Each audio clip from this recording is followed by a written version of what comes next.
السلام عليكم ومرحبا بكم متتبعين ومتتبعات قناة توريا الريكي. كنتمنى تكونوا بخير وعلى خير وصحة جيدة. اليوم ان شاء الله غادي نقدم لكم كيك بالشوكولا والبنان كيجي رائع بزاف بزاف. تبعوا معي الفيديو للاخر ونبداو على بركة الله. دي جوج بنانات هكذا طيبين شويه، نعسهم غير بالفرشاة مزيان.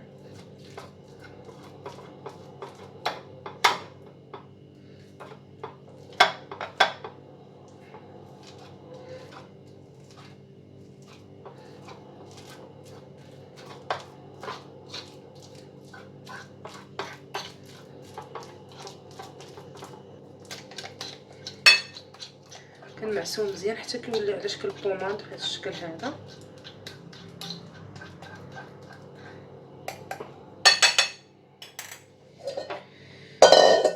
غادي نجيبو واحد الاناء اللي غادي نحضرو فيه الكيك، نصبو فيه هاد الخليط ديال البنان.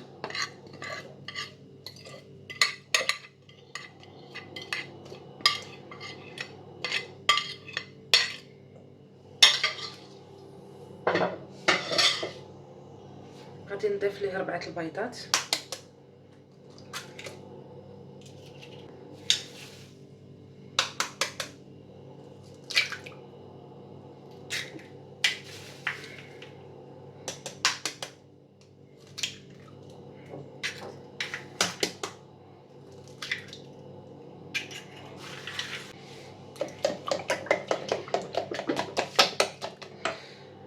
غادي نضيف قبيصة الملح،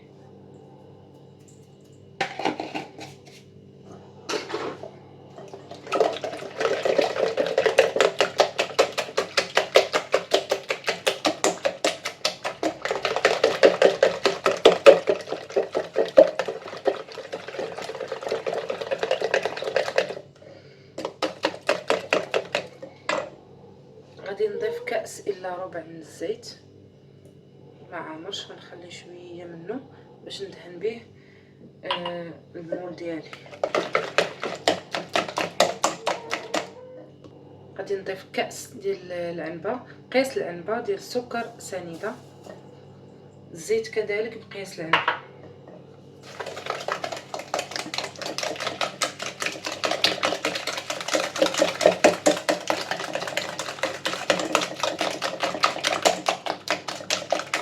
غادي نضيف 2 معلقات كبار ديال الكاوكاو المر الخام، الكاكاو المر 2 معلقات كبار.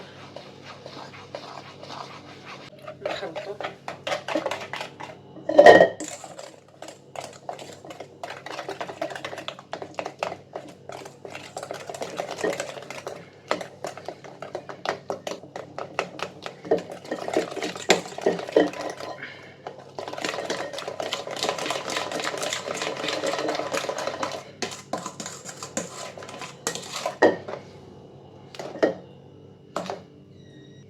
غادي نضيف 2 خمارات ديال الحلويات،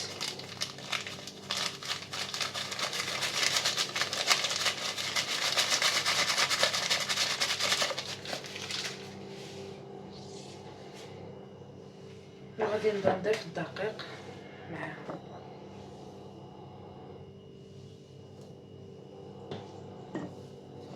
تقريبا 2 كيسان دابا اللي ضفت ديال الدقيق. نخلط المكونات، لازم الخليط ما يكونش ثقيل بزاف وما يكونش خفيف.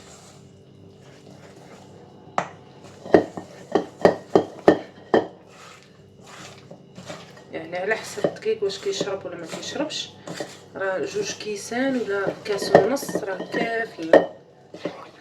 هانتوما كيف كتشوفوا الخليط بحال هكذا خصو يكون مع البنان، راه كيجي عاقد.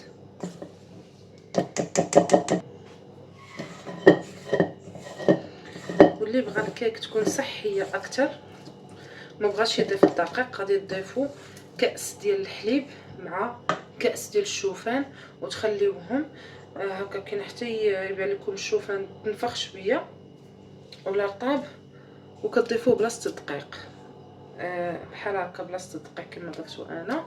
كتضيفوا الشوفان مع الحليب حتى هو كيجي رائع بزاف بزاف. وممكن انكم ما تضعفوش السكر نهائيا باش يكون صحي اكثر للناس ديال الريجيم ولا هكا اللي كيلعبوا سبور. عندي هنايا البيبي شوكولا، عندي تقريبا 2 معلقات كبار ديال حبيبات الشوكولات، ضفت ليهم معلقه صغيره ديال الدقيق باش ما يهبطش ليا في الكاك لتحت.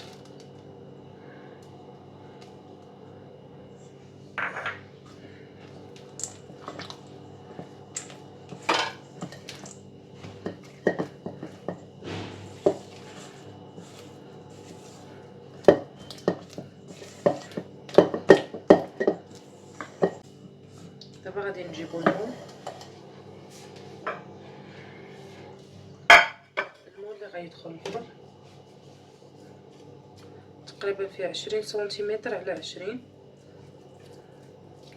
دهنتو بالزيت،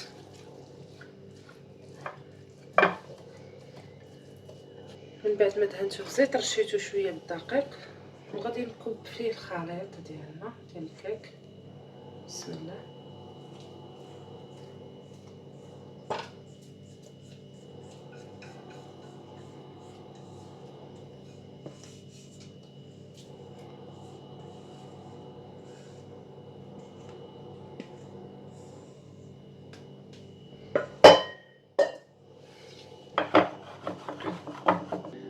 دابا غادي ندخلو الكيك للفرن اللي مسخنينه من قبل 180 درجه لمده 34 دقيقه اولا 40 دقيقه.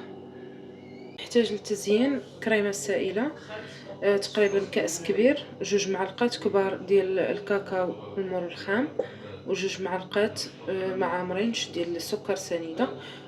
هذا غادي نزين به الكيك من الفوق. ممكن انكم الا ما كانتش كتوفر عندكم لا كريم غادي تذوبوا الشوكولاته السوداء وتخلطوها مع دانيت ديال الشوكولات، حتى هو كيجي رائع بزاف، كيجي عاقد بحال درتو لا كريم وكتزوقوا به الكيك من الفوق. انا غادي نخلط هاد المكونات ونخفقهم مع بعضياتهم. صافي كتولي على هاد الشكل هذا. غادي نزوقوا بها الكيك من الفوق ديالنا بعد ما خرجناه من الفرن. كتجي رائعه. عندي هنا في التزيين عندي حبيبات ديال الشوكولات، عندي الكركاع هكا قطعته بالموساكا رقيق، وعندي لا كريم اللي درت. دابا محطها سخونه غندير هاد البيبي شوكولا باش يذوبوا فوق منهم باش يلصق لي الكركاع، وهذه حتى تبرد عاد باش نديرها. غادي ندير لها الشوكولاته والكركاع وغادي نخليها حتى تبرد مزيان مزيان، عاد ندير لا كريم باش ما تخسرش ليا باش ما تذوبش. صافي حتى كتبرد كيف قلت لكم عاد كندير لا كريم بهذا الشكل هذا. كنزوقها هكا غير خطوط، كنديهم ونجيبهم وغنديرهم عاوتاني بالشكل المعاكس، وانتم كيبقى لكم الاختيار بالشكل ديال التزيين ديال الكيك ديالكم.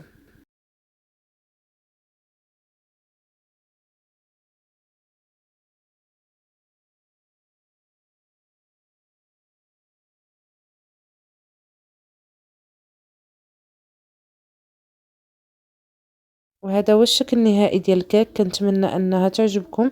كتجي رائعه بزاف بزاف، كتجي خفيفه، ونكهه البنان كتجي فيها يا سلام، وكتجي خفيفه بزاف كيف قلت لكم.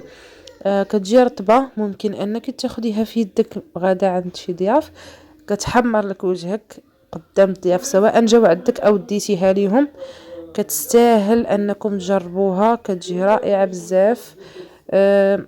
هانتوما شوفوا الشكل ديالها من الداخل كيف كتجي، ما كتجيش ناشفه نهائيا. الى عجبتكم الوصفه ديال اليوم ما تنساونيش من لايك وخليوا لي الراي ديالكم في التعاليق اسفل الفيديو. نتلاقاو ان شاء الله في فيديو جديد وصفه جديده، والسلام عليكم ورحمه الله.